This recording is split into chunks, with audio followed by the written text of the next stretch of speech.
besar. Sebuah pesan. Tapi kami datang untuk sebuah pesan.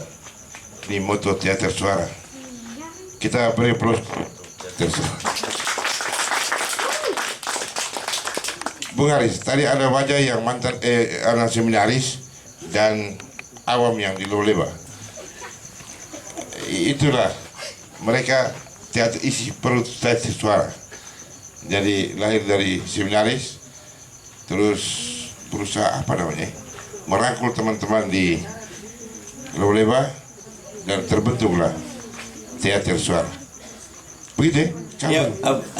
Memang awalnya dari ide dari beberapa orang di seminari, itu kisahnya sempat saya ikuti. Ide ini sebenarnya dari 3 orang, mungkin tahu itu nanti yang Rinto yang lebih tahu.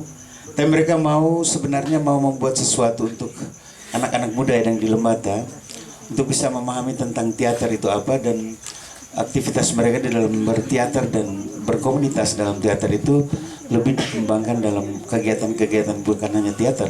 Itu konsep mereka awal. Tapi memang dalam Bung Fred, mungkin kita sempat mengikuti rekam jejak mereka ketika dari awal terbentuknya begitu banyak orang, terus pada pertengahan mulai ada yang mundur, ada yang masuk kembali.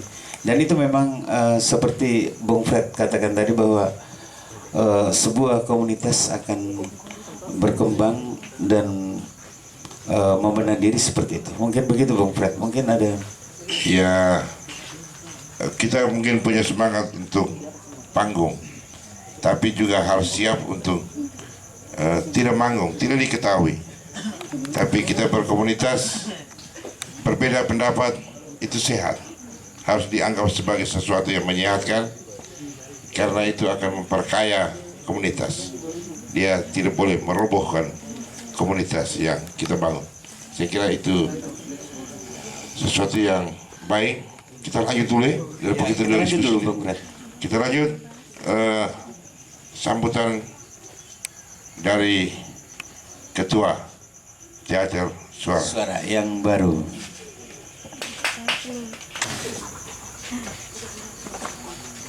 Baik, selamat malam baik untuk kita semua. Malam. Yang pertama-tama kami mengucapkan selamat malam untuk para tamu yang terhormat, serta ucapan terima kasih untuk kesediaannya menghadiri acara kami malam ini. Sebenarnya kami ingin menciptakan ruang serta suasana yang menjadikan momen ini menjadi milik kita semua. Secara pribadi, sebenarnya kami ingin menciptakan ruang serta suasana yang menjadikan momen ini menjadi milik kita semua. Secara pribadi, kita semua memiliki momen ulang tahun.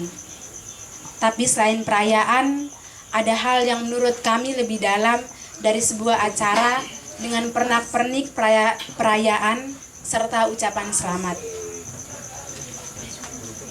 Seperti kelahiran, ada sosok-sosok yang berjuang di balik kelahiran itu.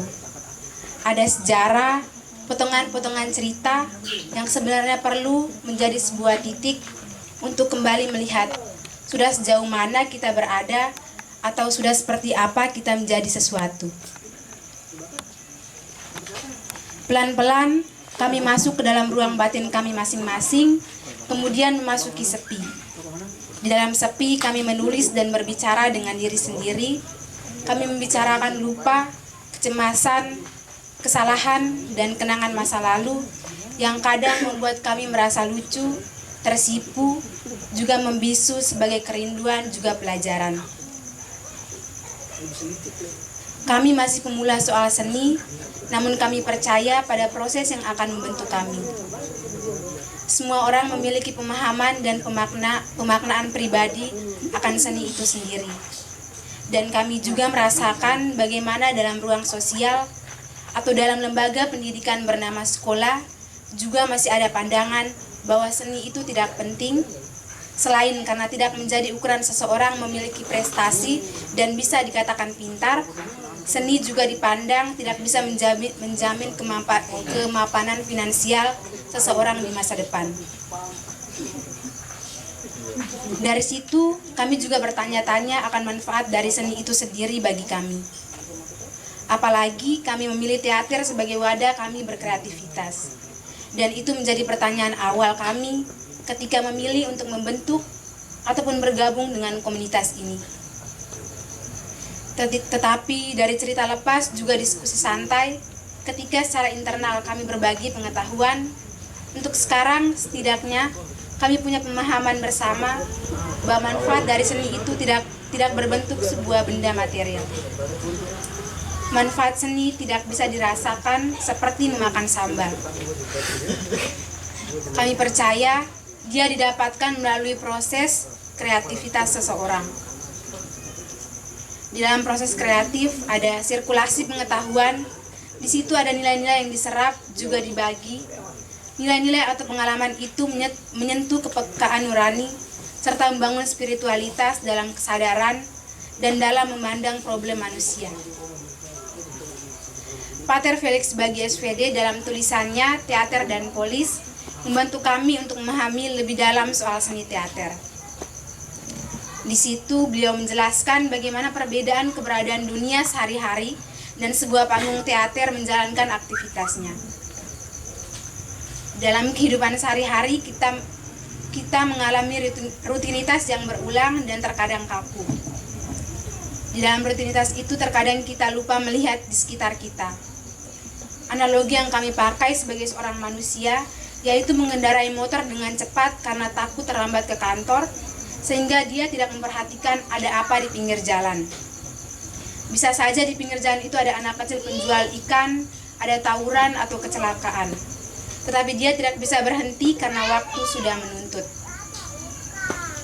Dalam panggung teater keseharian yang terkadang sepele, diberikan makna yang dalam.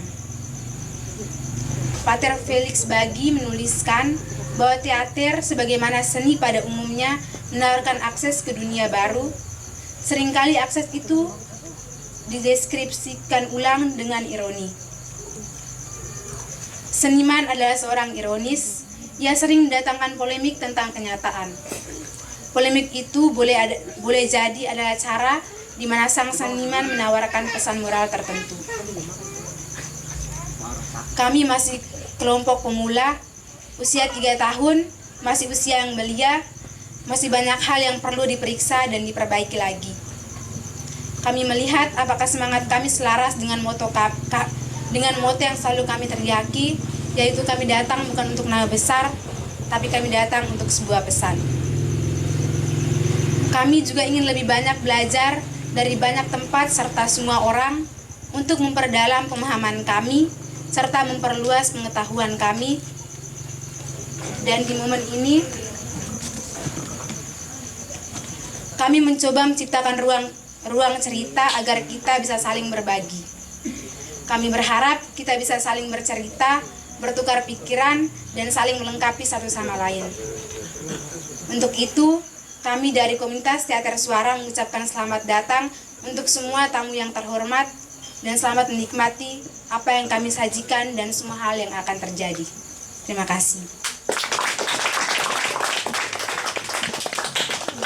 Ini Kepala tua dalam arti bahwa kami tahu bahwa ada perbedaan antara orang muda dengan orang tua. Orang muda dengan semangat idealis yang kadang berapi-api dan menggebu-gebu, tapi harus ada pagar yang objektif. Jadi kami melihat bahwa sosok dua orang tua ini cocok untuk membendung semangat yang mungkin over. Seperti itu, sehingga kami menggunakan istilah moderator yang memoderatkan, yang mengendalikan, dan memberi ruang untuk kami. Juga memberi nasihat. Kemudian tentang teater Siapa Yang Mati hari ini, seperti yang tadi Bapak Fred singgung, teater yang tadi kita nonton sebenarnya revisi dari pementasan perdana di Wangatoa tahun 2018 juga, tanggal sekitar Juni, Juli, Agustus, ya sekitar tanggal itu. Dan seperti yang dari Bapak, dari waktu kami pentas itu paginya saya langsung disodor oleh Bapak Fred bahwa ini harus Fred langsung benar tidak. Dan waktu itu kenapa kami tidak bisa menampilkannya secara realis, dalam arti bahwa benar-benar menjuruk pada permasalahan yang ingin kami angkat, karena kami kekurangan riset. kurang analisa dan kami tidak berani untuk menampilkan naskah ini secara realis, tapi kami mencoba menarik makna dari peristiwa ini bahwa kurban yang ditumbalkan pada pementasan itu adalah sebenarnya cinta dari hati manusia itu sendiri. Manusia itu bisa melakukan kejahatan ketika dia kehilangan kendali akan dia punya cinta dalam dia punya hati, sehingga yang membunuh dia punya cinta itu harta tahta dan kuasa, itu yang membuat dia berani menghilangkan nyawa orang punya. Dan memang tadi terkesan sangat agamis sekali ya, sangat agamis, semuanya itu berbau Mazmur, semua itu berbau Alkitab, semua itu berbau lagu-lagu gereja, karena memang kami masih hidup dalam waktu itu ruang pendidikan rohani di seminari, sehingga semua referensi yang kami pakai atau semua simbolisasi yang kami pakai berangkat dari pendidikan agama yang kami dapat di sana. Jadi lagu yang tadi kita dengar itu judulnya Himne Lucifer, dan memang sampai sekarang kalau misalnya kita cari di YouTube juga masih ada Himne Lucifer. Dan mungkin kita semua tahu lambang bintang palagram tadi yang dipakai 666, bahwa itu adalah lambang setan. Sehingga kami coba memasukkan unsur-unsur ini ke dalam pementasan itu, dan kami selalu membuka ruang bahwa kejahatan itu selalu berselisihan dengan kebaikan, bahwa di samping kita ada sebuah tragedi ironis, tapi ada selalu kelompok atau orang-orang yang bisa peka terhadap permasalahan itu. Sehingga kemudian dalam, kalau tadi dengar baik-baik, itu dalam ketika para iblis itu diundang dan mereka datang mengelilingi meja altar itu kalimat yang saya pakai itu ada dalam kitab Yesaya kalau tidak salah, bab 13 atau 14 itu di kitab itu mengisahkan di ayat itu tuh mengisahkan tentang kejatuhan Lucifer. Jadi bintang dari timur, wahai engkau bintang yang jatuh dari timur, putra sang fajar. Itu sebenarnya ungkapan Nabi Yesaya terhadap peristiwa jatuhnya Lucifer ke bumi. Sehingga kami coba tarik makna itu ke dalam pementasan ini, bahwa kalau tadi agak kurang lengkap, itu ada satu adegan lagi di balik siluet di mana ada penggambaran bahwa ada uang yang disorong, kemudian ada orang yang tolak, kemudian ada 2 orang lagi datang, dan dalam adegan itu disimbolkan bahwa yang kasih uang ini suruh dia untuk bunuh orang tadi itu.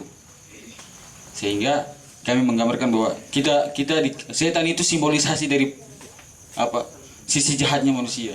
Sisi jahatnya manusia ketika secara batin dia tidak punya kendali terhadap dirinya sendiri karena defisit cinta, defisit moral, defisit pengetahuan, sehingga kekuatan dari luar yang lebih besar. Sehingga tadi kalau kita lihat setan-setan yang selalu tunduk itu melambangkan bahwa ada satu orang yang ada sekelompok orang kecil yang lebih besar daripada mereka. Mereka kenapa selalu tunduk itu? Karena orang-orang besar ini cuci tangan, sedangkan mereka itu yang setidaknya menjadi playing victim atau perpanjangan tangan dari iblis-iblis yang lebih besar ini. Ya itu mungkin kita bisa tempatkan dalam berbagai aspek sosial kita punya sih. Menurut saya sejauh ini itu saya dulu, mungkin dari cerita-cerita lebih banyak ada pemaknaan yang lebih dalam terhadap teater tadi. Terima kasih.